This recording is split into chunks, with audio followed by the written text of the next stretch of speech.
Le showroom Tunisia Bene House vous offre des matériaux de construction de marque européenne fabriqués par 15 sociétés tunisiennes. Tunisia Bene House est situé à Cotonou, Kaboma, immeuble Amani. Pour tout renseignement, contactez le +229 01 21 31 61 58.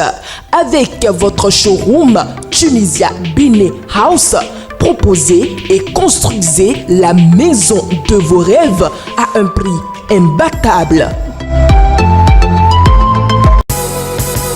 Les grandes contradictions. Les grandes contradictions, une émission de décryptage de l'actualité nationale et internationale avec Shamsdine Badaro, Gaspard Adamossi et Achille Wousso. Les grandes contradictions, c'est tous les vendredis sur Guérite TV Monde. Vendredi 25 juillet 2025, amis internautes de Guérite TV Monde, bonjour et bienvenue dans votre émission Les Grandes Contradictions. Mas Gaspard Adamossi, bonsoir. Bonsoir, Shamsdine Badaro. Achille Wousso, bonsoir. Bonsoir, Shamsdine Badaro. Bonsoir à tous les internautes amis de notre émission. Les Grandes Contradictions. Voilà, avant, nous allons donc démarrer, comme d'habitude, avec le sujet.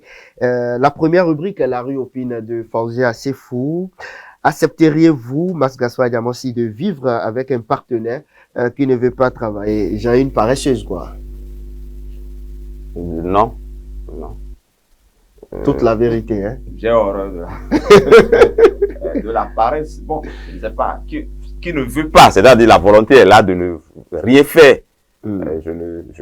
Ça va être difficile de vivre avec une personne pareille, et parce que ça va être une charge. Non seulement une charge, ça va être comme un boulet que tu vas traîner toute ta vie. Et donc, une personne est en principe apte à travailler, apte à accompagner, une conjointe apte à accompagner son homme. Si elle ne trouve pas du boulot, ça peut se comprendre. Si elle n'est pas apte à travailler, ça peut se comprendre. Mais ne pas vouloir, là, je pense que je dis non, je ne suis pas prêt de vivre avec une personne. C'est un drame. Pareille. Ah, tout à fait. C'est un véritable drame. Elle risque même d'inoculer la paresse là à mes enfants. Merci, Mas Gaspard Adamossi. Achille Wousso, de votre avis? Oui, bon, mon Vous avis êtes papa bonheur. Mon avis ne sera pas contraire, seulement que je voudrais nuancer. Et oui, c'est vrai, vous avez dit, vous parlez donc d'une femme qui ne veut pas travailler, mais vous ne voyez pas que aussi à côté, il y a des femmes qui veulent travailler, mais leur mari ne veut pas qu'elles travaillent. Il y a des maris qui souhaitent que leur femme reste à la maison et garde le canapé, et dresse tout le temps le lit. C'est différent. Bon, non, mais vous pensez que c'est différent?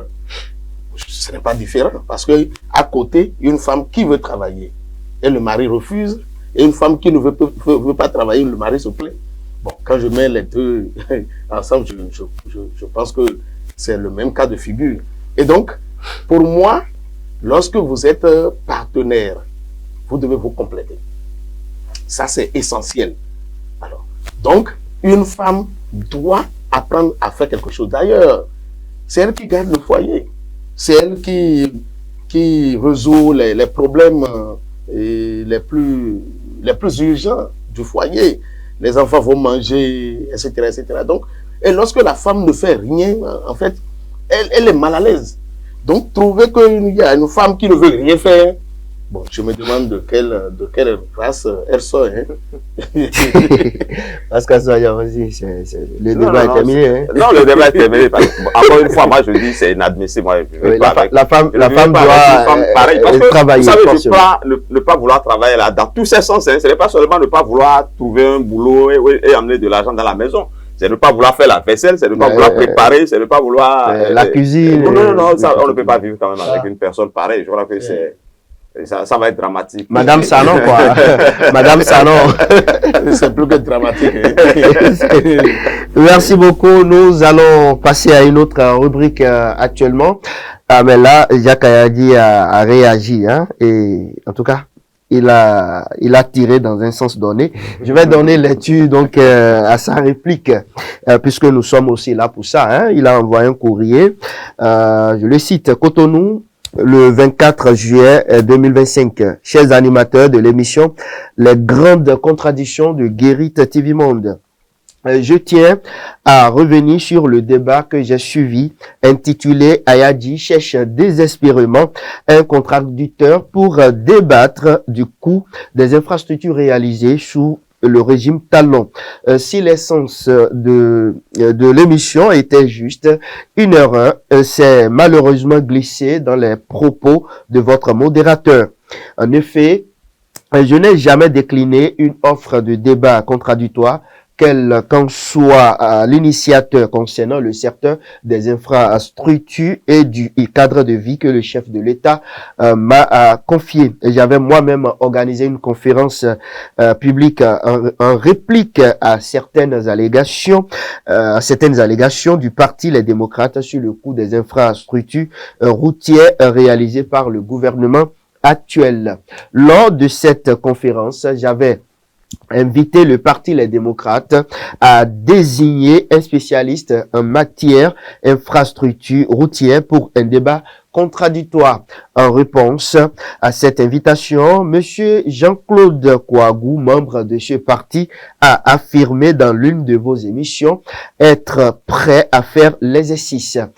C'est à ce moment-là que j'ai renoncé à mon exigence de profil spécifique pour mon contradicteur, acceptant de débattre avec toute personne désignée par les démocrates. C'est donc après mon acceptation que les questions d'agenda ont commencé à être évoquées. Je vous prie donc de bien vouloir rétablir la vérité auprès de votre audience, afin de ne pas laisser penser que j'aurais à un moment ou un autre rejeté un débat que j'ai moi-même sollicité. Recevez mes salutations distinguées. Et Jack O.H.S. Ayadji, ministre conseiller aux infrastructures et au cadre de vie. Ayadji a tiré sur le modérateur. Non,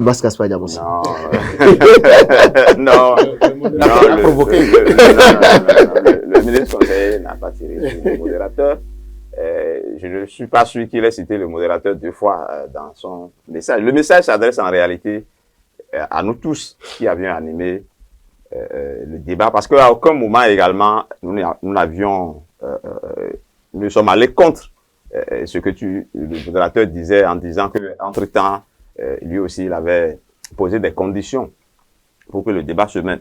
Moi, je trouve, on ne va pas refaire le débat a été déjà fait le vendredi dernier, mais moi, je trouve bien qu'il y ait cette précision-là qui nous restitue véritablement ce qui s'est passé dans le cadre de on fera débat, on ne fera pas débat, dans le cadre de je suis prêt, dans le cadre de je ne suis pas prêt. C'est la vérité du ministre conseiller Jacques Ayadji. Et moi, je salue cette démarche-là. Ça aurait été peut-être d'autres personnes qui nous auraient qualifiés de mauvaise foi, qui nous auraient traité de tous les noms d'oiseaux. Bon, mais ça mérite assignation. Qui nous auraient traité de tous les noms d'oiseaux, qui nous auraient qualifiés de tout ce qu'ils veulent. Je crois que c'est déjà bien. Et c'est élégant la manière dont le ministre conseiller s'est comporté. Vivement, je souhaite que même si on refuse le débat contradictoire, que les autres aussi, dans le cadre du rétablissement de la vérité, qu'ils exercent aussi peut-être ce droit en nous disant ce pourquoi ils ne veulent pas faire le débat, en nous disant peut-être qu'ils veulent le débat et qu'est-ce qui les gêne à ne pas vouloir faire le débat. Moi, je pense que c'est une clarification que moi j'accepte de façon sportive et vraiment amicale. Le modérateur. Le modérateur provocateur. Non, mais ce que moi j'ai aimé, c'est que le ministre conseiller a suivi l'émission de bout en bout et a trouvé là où il avait à redire. Et donc, il nous a adressé ses remarques et c'est pris en compte. Et donc, ça permet aussi à l'opinion de savoir que à aucun moment, il n'a pas refusé donc de faire le débat. Et donc, il avait posé une condition de qualité, donc de débat de contradicteurs. C'était même pas une condition, c'était un souhait. Voilà, c'était un souhait. Donc, par la suite, il a levé ce verrou-là. Nous l'avons dit dans l'émission à plusieurs reprises. Donc, je crois que la balle reste toujours au bon. Hein. En tout cas, nous avons peut-être eu intérêt à les provoquer tous.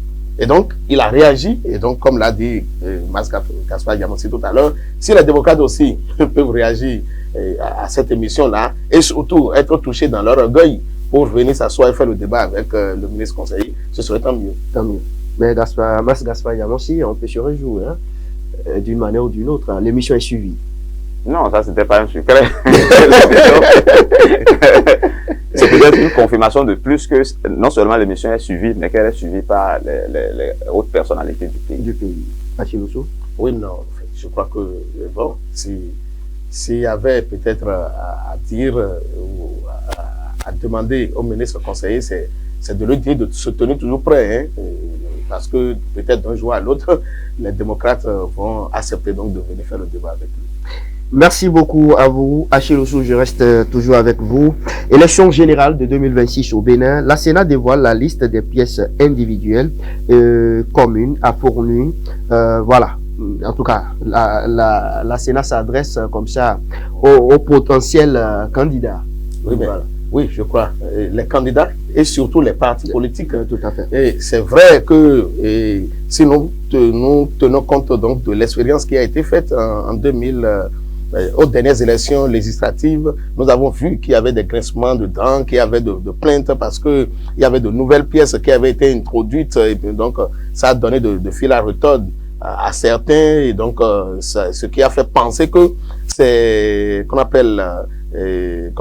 c'était une peau de banane que le pouvoir ou les institutions en charge de l'organisation des élections chez nous avaient voulu glisser, donc surtout à l'opposition, pour avoir dévoilé un peu plus tôt les pièces à fournir. Je crois que la Sénat se donne raison.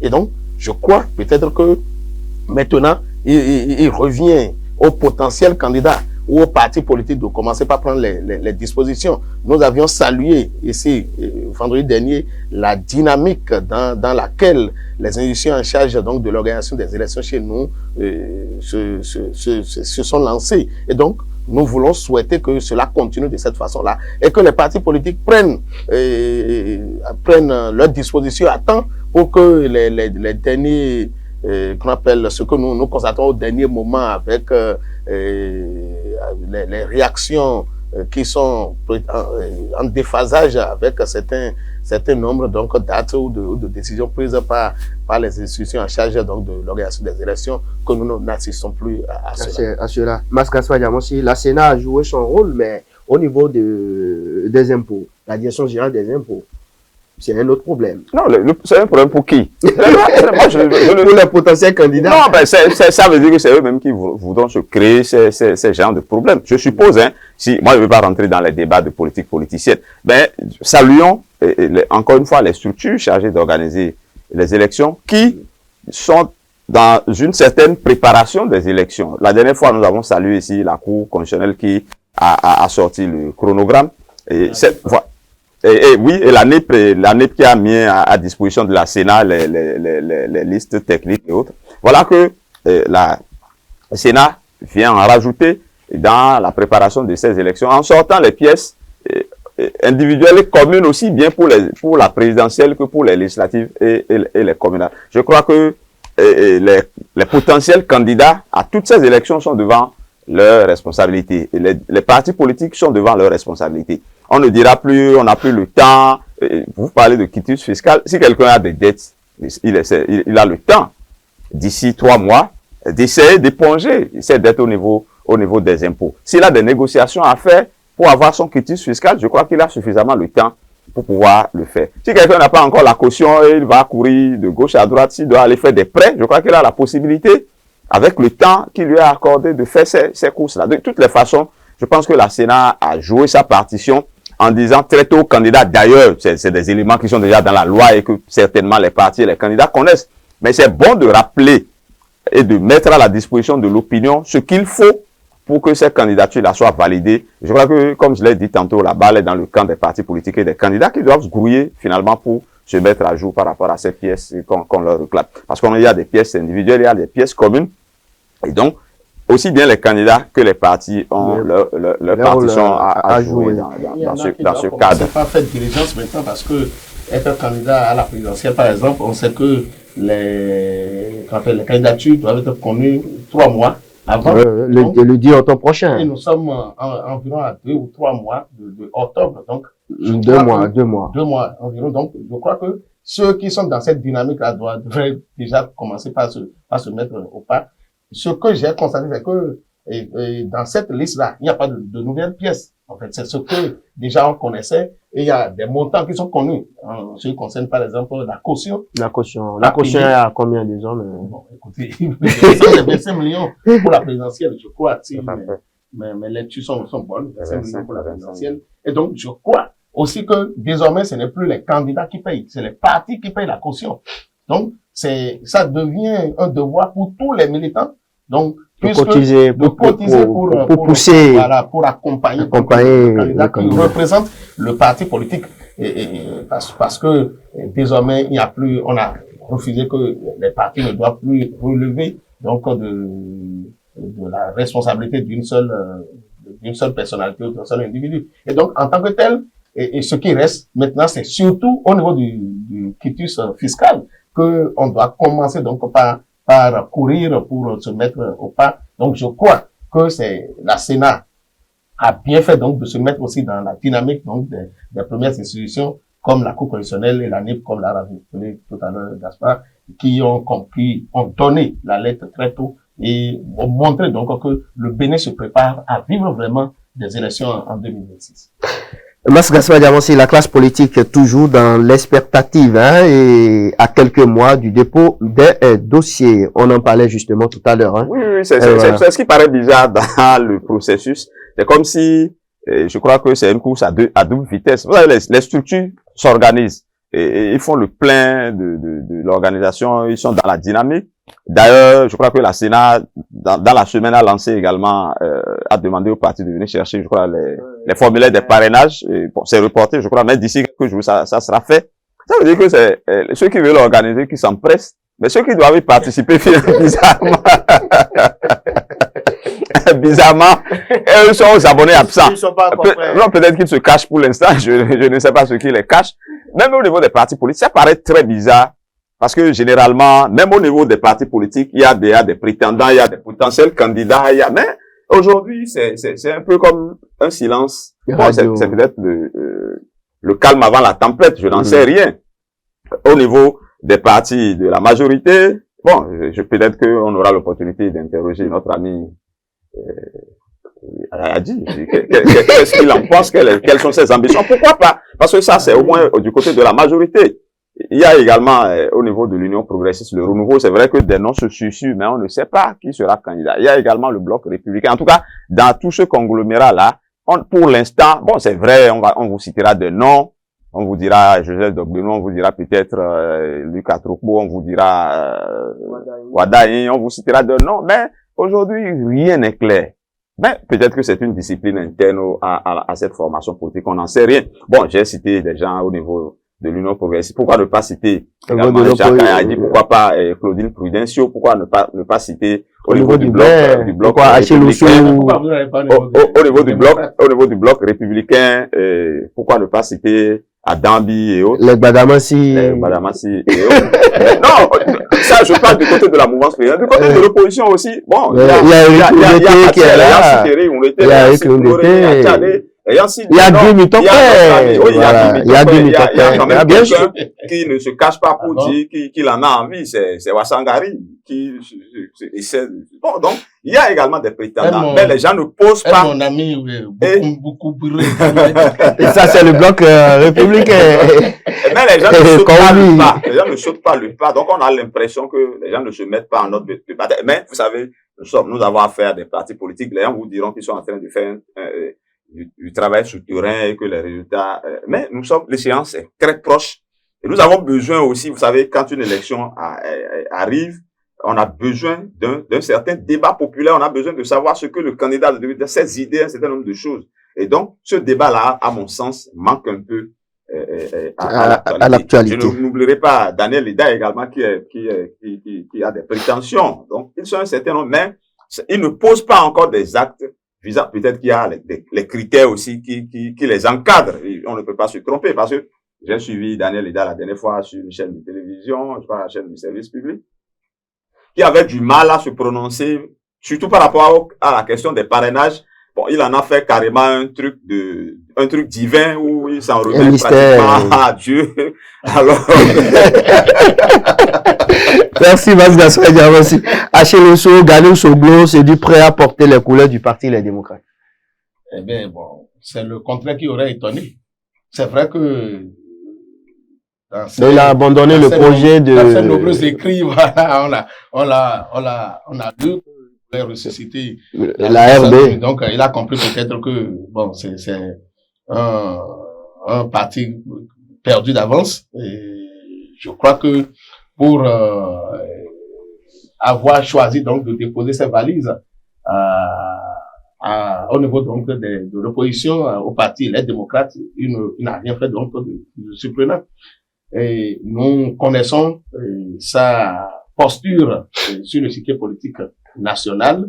Nous connaissons sa verve contre donc le régime du président Patrice Talon. Et nous savons que il serait difficile dans ce conglomérat politique d'avoir qu'on appelle une troisième tendance. Donc, et par rapport à ça, que Gallo Soglo se déclare aujourd'hui donc de l'opposition ou carrément du parti Les Démocrates, il n'y a pas rien ne surprend. Bon, maintenant, est-ce que il est venu au bon moment pour jouer un rôle important ou bien il vient pour faire la queue, puisque là j'ai comme l'impression que il vient donc comme à la 25e heure, et donc je ne sais pas quel rôle il aura encore à jouer maintenant, parce que si tout devait se passer bien comme on le disait, on aurait même déjà choisi le duo de candidats pour représenter le parti donc aux prochaines élections présidentielles, et peut-être aussi savoir qui doit porter les couleurs du parti pour les autres élections à venir.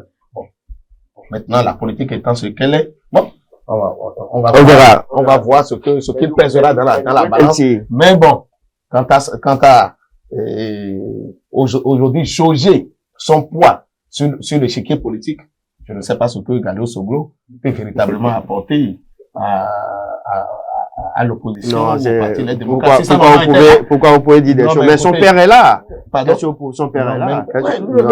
Lui-même a dit que papa est fatigué. Il a dit que papa est fatigué, c'est pas nous qui le disons. Bon, maintenant, si papa est fatigué, vous pensez que papa peut lui apporter quelque chose? Ah oui, bien sûr, beaucoup même. Ah, donc, bon, ok, j'attends de voir. Beaucoup. Maskas Fadiamosi, votre avis? Gallo Soglo? Oui, bon, moi, je m'interroge déjà, est-ce qu'il est membre du parti Les Démocrates? Je ne l'ai pratiquement jamais vu actif. Si je dis pas, c'est certainement pour arriver à adhérer. Bon, le débat se mènera. Mais moi, ce qui me surprend dans la personnalité, en tout cas ces dernières semaines, c'est qu'il allume les brèches. Il en a allumé 2. Et ce n'est pas encore éteint. Il en allume une 3e. Il veut ranimer la renaissance du Bénin. Il parle d'instrumentaliser son père. On n'a pas fini de régler ça. D'ailleurs, je m'interroge s'il pourra laisser son père aller au défi. C'est la manchette de la guérite de ce matin. Et donc, on n'a pas fini de dire ça. Et il vient nous dit qu'il ne refusera pas d'être le candidat du parti et Les Démocrates aux prochaines élections. Bon, il a peut-être ses chances. Bon, je n'en sais rien. Vous savez, il a été ministre plusieurs fois. Il a d'ailleurs été candidat à la présidentielle. À l'élection présidentielle. Mais dans la semaine, je crois que le secrétaire à la communication du parti a temporisé en disant non, que le débat n'a pas encore lieu, qu'aucune personnalité n'a encore été identifiée et que le débat se fera. Mais est-ce que, Achille a posé des questions, à mon avis, judicieuses, hein, quand vous observez quelle est la carrure, quelle est aujourd'hui l'envergure de Gallo Soglo au point de vouloir être le candidat du parti Les Démocrates pour les prochaines élections présidentielles. Quelles sont ses chances d'amener ce parti-là à la victoire? Bon, il aurait pu dire qu'il veut être l'un des colistiers, mais dit qu'il a l'ambition d'être le candidat. Bon, l'ambition est légitime, mais il faut quand même sous-peser l'ambition et voir ce que véritablement, de quoi cela retourne. Je ne suis pas sûr que le parti puisse faire le pari de le faire candidat. Il y a d'autres personnalités d'envergure au niveau de la formation politique qui souhaiteraient, bien entendu, être candidat. Et puis, il y a beaucoup d'autres paramètres à mettre en ligne de compte. De toutes les façons, le parti Les Démocrates est un parti structuré qui se dit, ce que Achille n'aime pas souvent, qui se dit parti du peuple. Donc, je pense ils se donneront certainement les moyens d'avoir le candidat qui va véritablement représenter. Mais ils ont beaucoup de défis. Le défi lié au pourcentage à avoir pour lever des sièges. Ils ont des défis liés au parrainage. Est-ce qu'ils vont pouvoir se maintenir en tant que bloc pour avoir les parrainages pour aller à ces élections, sans oublier que la constitution des dossiers, des pièces dans les dossiers de candidature, c'est quand même assez, je ne dirais pas superflu, mais c'est assez compliqué au niveau des partis politiques. Donc, ils doivent prendre un certain soin à faire tout cela, parce qu'aujourd'hui, le Parti des démocrates, il faut pas le nier, c'est comme les parents pauvres de tout ce qui va se faire dans la préparation et l'organisation des élections. Ils ne trouveront personne à l'intérieur pour les défendre, ni au niveau de la Sénat, ni au niveau de la Cour constitutionnelle, pour dire, ah non, écoutez, ça là, on peut laisser passer, on peut fermer les yeux, tout ça là. Ils doivent faire en sorte d'avoir tout ce qu'il faut pour pouvoir véritablement avoir leur candidat. Surtout pour la présidentielle. Surtout pour la présidentielle. Merci, Mascassa. Pour eux, il n'y aura pas de faute mineure. Un autre sujet, rencontre entre le président Patrice Talon et le secteur privé à Chiroussou. Oui, nous avons vu le président Patrice Talon avec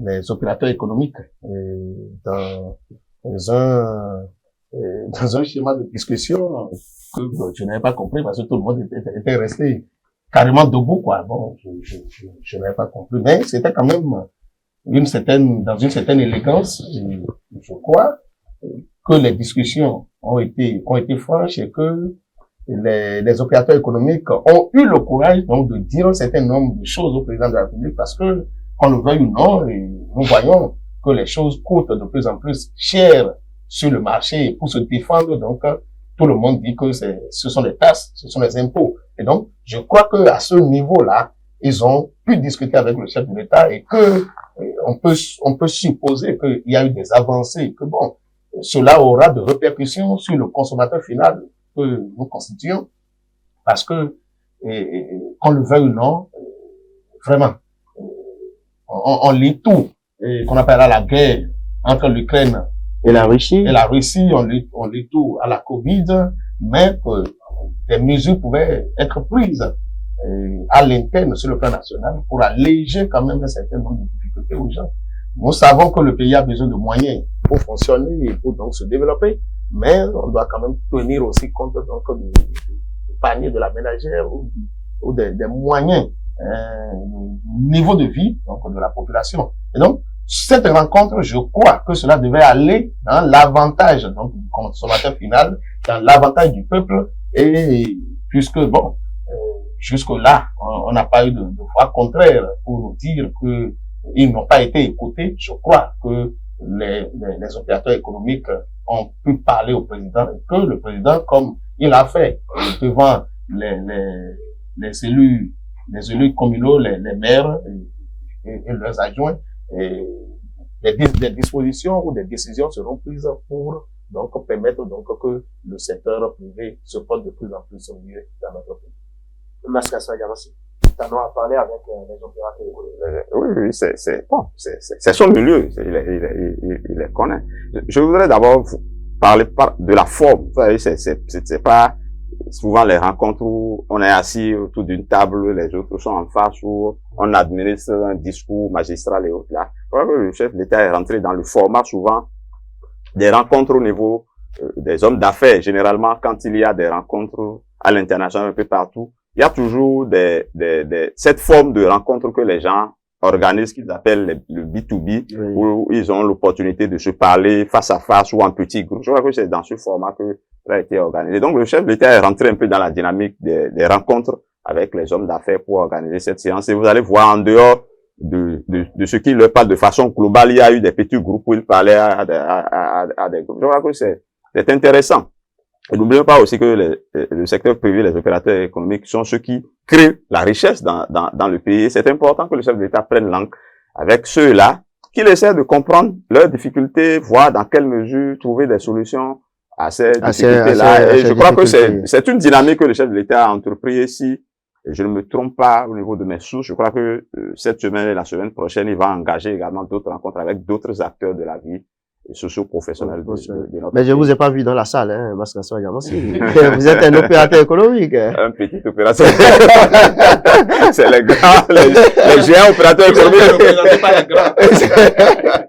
Allez, les gars, c'est terminé pour aujourd'hui. Mascassois Diamossi, qui monte? Bon, qui monte, je voulais dire la Sénat, mais une idée m'est arrivée directement. Non, je vais dire le président Patrice Talon. Parce que c'est un sujet qui nous a échappé. Mais en réalité, vous avez compris que dans le cadre du premier, le chef de l'État a tendu la main à 2 pays de l'Est, notamment à notre ami du Niger, qu'il a voulu qu'il soit présent à Cotonou. Je crois que c'est une main tendue que les gens auraient tout fait d'accepter, si tant est qu'il n'y a pas d'autres considérations. Je crois que le chef de l'État a une hauteur d'esprit en faisant ce geste-là vis-à-vis de ces pays qui, à mon avis, se montrent un peu belliqueux par rapport à notre pays. Et pour cela, je dis que le chef de l'État à mon avis. Qui descend? Non, qui descend, bon, il va de soi. Que je vais rester dans la même dynamique pour mon ami du Niger. Je ne sais pas comment le qualifier, mais il refuse tout dialogue, il s'enferme pratiquement dans son cocon. Je ne sais pas ce qui, moi, à sa place, malgré tout ce que j'ai comme grief, je crois que le président Talon a fait l'effort de beaucoup de mains tendues qu'il refuse catégoriquement d'accepter. Donc, je crois qu'il est un peu, à mon avis, un peu fermé sur lui-même, mais ce n'est pas bon pour un dirigeant. Par conséquent, il descend. Oui, bien sûr. D'accord. Achille Oussou, qui descend? Oui, qui descend, je voudrais dire la police républicaine. La police républicaine qui a repris avec les répressions. Allez retirer vos plaques. Elle est à jour. Allez retirer vos plaques. Non, mais en fait, il faut toujours, vous savez, il faut tenir compte de. Vous êtes dans le cas, d'un certain nombre de réalités. Vous êtes dans le cas? Excusez-moi. Encore, c'est la NAT, c'est pas la police. C'est pas la police qu'il faut s'en prendre. Non. C'est la NAT. Non. Oui. Il faut aller prendre, il faut retirer il faut aller prendre la plaque au niveau de la NAT. Ouais. Mais, dans l'opérationnel, il est dans le cas, hein. Ah bon? Faut pas encourager les gens. Dans une république, il y a des lois. Non, mais écoutez, vous ne m'aimez pas. Il faut respecter les règles les plus élémentaires de la république. Non, il faut le laisser. Ok, d'accord, la allez. police républicaine descend. La police républicaine. Mais on va descendre également ceux qui ne se mettent pas à jour. Voilà. Oui, allez-y très rapidement. Non, c'est bien. Vous avez fini. Non, mais vous m'avez aidé. Non, allez-y. Il a peur. Non, il n'a pas. Il connaît, il sait qu'on va les chipoter. Allez retirer votre plaque. Mais écoutez, passez. Maintenant, qui monte? Qui monte? Non, la Sénat pour cette anticipation, comme les autres institutions, en charge de l'organisation des élections dans le pays. Voilà, merci à toutes et à tous. C'est définitivement terminé pour ce numéro de votre émission Les Grandes Contradictions pour le compte de ce vendredi 25 juillet 2025. Excellent week-end à toutes et à tous et à vendredi prochain, si Dieu le veut. Au revoir. Contradictions, c'est tous les vendredis sur Guérite TV Monde. Les grandes contradictions, une émission de décryptage de l'actualité nationale et internationale avec Shamsdine Badaro, Gaspard Adamossi et Achille Ousso. Les grandes contradictions, c'est tous les vendredis sur Guérite TV Monde.